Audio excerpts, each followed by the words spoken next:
Welcome back to the deep dive. It's good to be here. So, our mission, as you know, is to give you a shortcut to being deeply informed. And today we're doing that by focusing on one single, very succinct narrative. It's almost like a fable, really. Exactly. It's titled When Truth Stands Alone. And we're going to try and extract the universal wisdom that's kind of buried inside it. Our goal here is to get past simple story beats and really analyze the core dynamics.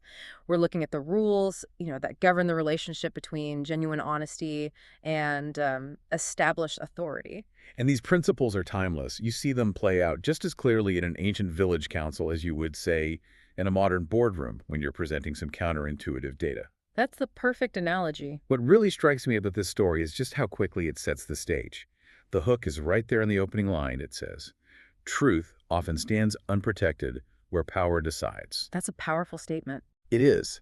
And it means this deep dive is really going to be about defining moral courage and, I think, quiet strength when they run up against that kind of structural bias. Okay, let's unpack that setup then. Let's establish the playing field. We're in an ancient village council, but the source is very specific about this council's motivations. It doesn't leave it to interpretation. Not at all. It says the entire decision-making process was fundamentally guided by land and wealth. And that, right there, is the key.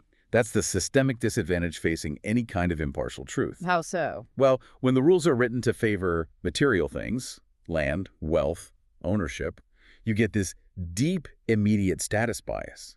The system is designed to value the speaker's net worth more than the statement's actual merit. So it prejudges the argument based on who's saying it. Exactly, based on the financial weight of the person delivering it. And into this heavily biased structure, steps our protagonist. Well, poor farmer. Right, a poor farmer. Yeah. And the narrative makes a point of saying he has no institutional muscle.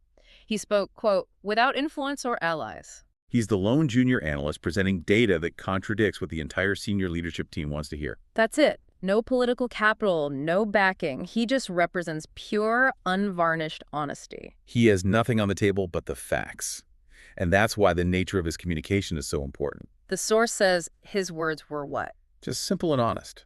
Simple and honest. No jargon, no spin, no attempt to be rhetorical. It's just clarity versus complexity. And that contrast leads us straight into the confrontation. Right, which is section 2 for us. The farmer presents his simple, honest truth. The powerful, the ones entrenched in that system of land and wealth, they respond immediately. And how do they respond? They responded loudly. Loudly. I find that choice of word fascinating. Me too.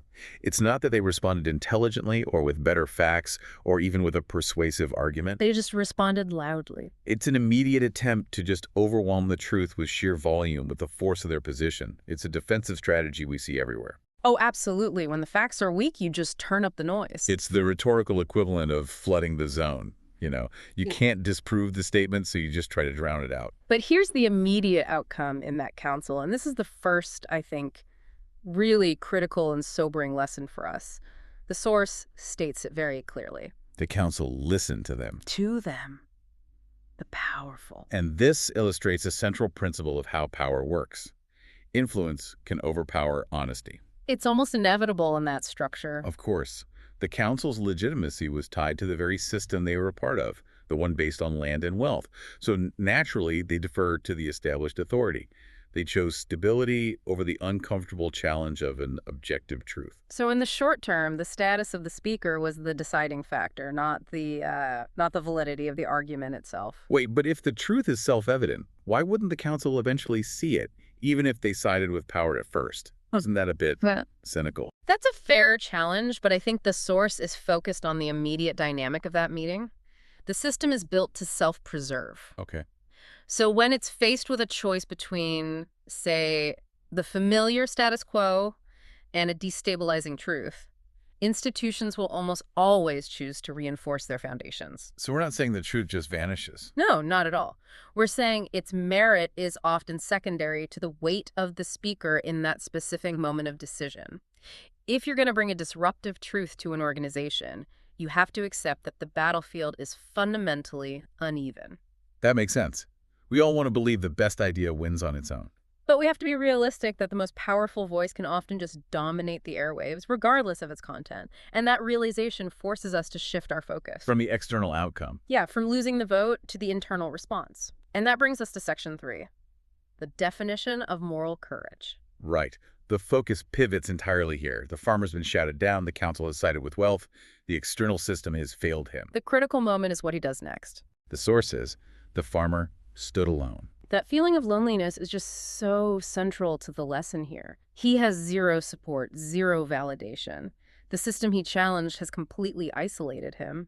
And yet, this is where the source delivers its most powerful line. Yet he did not withdraw his truth. He lost the political fight, but he refused to invalidate his own internal conviction. That refusal, that's the defining act of integrity, isn't it? I think so.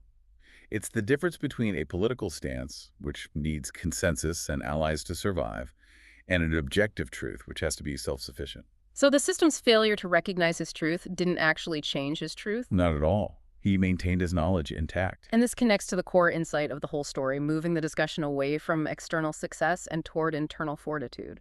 The source says this, because truth does not depend on protection, it depends on courage. I find that so resonant, especially today, in environments that are so obsessed with consensus and security. Right. If truth needed political protection to even be true, it would just be a temporary alliance. But the act of upholding a fact, especially when it costs you standing, Mm-hmm.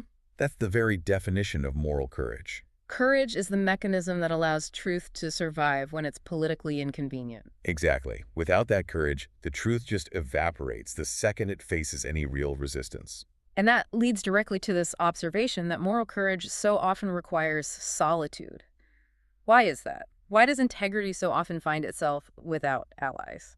Because challenging the established power dynamic, the foundation of land and wealth, is almost by definition something that separates you from the crowd. The crowd is comfortable? The crowd is comfortable, and you are asking them to sacrifice that comfort. Yeah. Most people, when faced with a choice between comfort and courage, are going to choose comfort. They'll choose the security of the group, even if the group is wrong. So if you're the one speaking a truth that destabilizes the whole structure, you're inherently asking the community to change. And systems punish people who demand change without having enough protection.